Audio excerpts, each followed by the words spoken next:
Hey,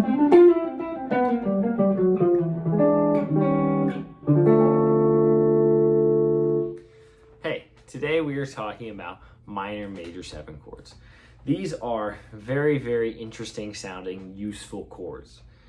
First of all, what is a minor major 7 chord? A minor major 7 chord is a minor chord, a minor triad with a major 7 stacked on top. So it's a root, a minor third, a fifth, and a major 7. These are also called our Hitchcock chord. And the reason we call it that oftentimes is because Bernard Herrmann used it very, very memorably in his score for Psycho.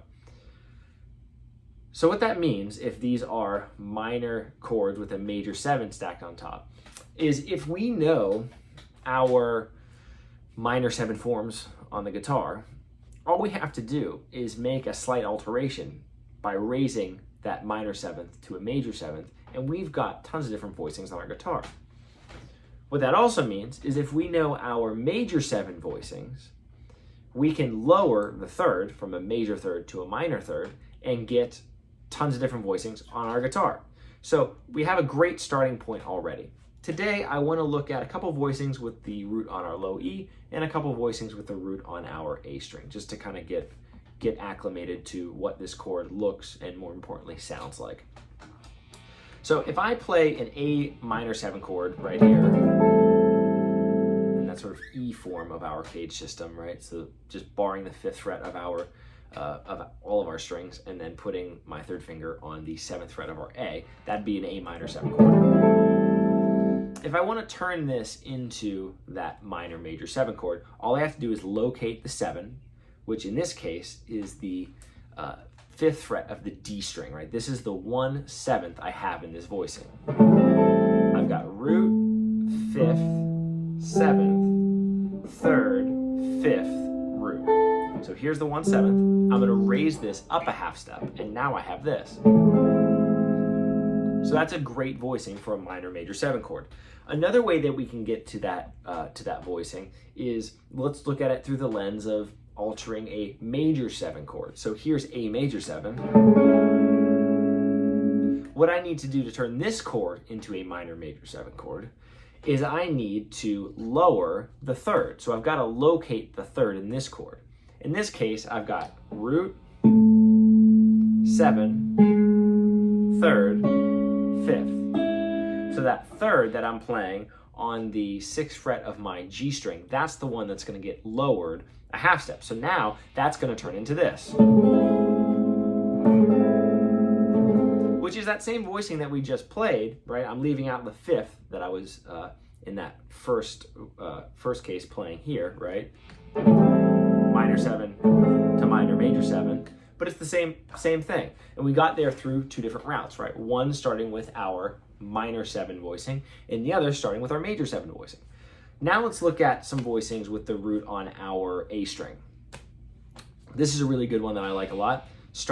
I'll start on 5th fret again, so we're at D. This would be a D minor 7 chord, played in what I think of as A form, right? So now I've got to raise that 7th. So the 7th is located right here, the 5th fret of my G. That's going to go up a half step. So now I have this chord. I've got to finagle my fingers around a little bit to play this voicing, right? When I play it as a minor 7 chord, I have my 1st finger laid flat here on the 5th fret. I'm skipping my low E. I've got my ring finger, my 3rd finger, on the 7th fret of the D, and I have my 2nd finger on the 6th fret of the B string. That's for a minor 7 voicing.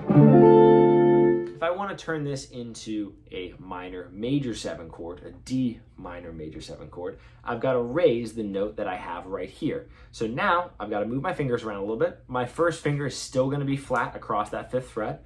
I've got my pinky now on the 7th fret of the D string. I've got my 2nd finger on the 6th fret of the G, and my 3rd finger on the 6th fret of the B. That's a cool voicing right there. Another voicing, the last one I want to take a look at here, is we'll stay at D, but now we're going to use our pinky here. So now we're going to play this. This voicing is really from our C form, right? So I've got I've got my pinky on the 5th fret of my A string. That's going to be our root, the note D. I've got my 2nd finger on the 3rd fret of the D string. That's my minor 3rd. And then I'm laying my 1st finger flat on the G and the B string. That's my 5th and my 7th, in this case, a major 7, right? So I've got root, minor, 3rd, 5th, major 7. So those are just a few different voicings of a minor major 7 chord. Again, if we know our minor 7 voicings, if we know our major 7 voicings, we're halfway there, right? We've got a really great foundation to start from. And then we can just make those slight alterations to turn those chords into minor major 7 chords. Mess around with them, get them in your hands, more importantly, get them into your ears, and see what you can do with them. They're a very unique chord with a very memorable sound. So find ways of utilizing them in your playing. I hope this was helpful, and I will see you in the next lesson.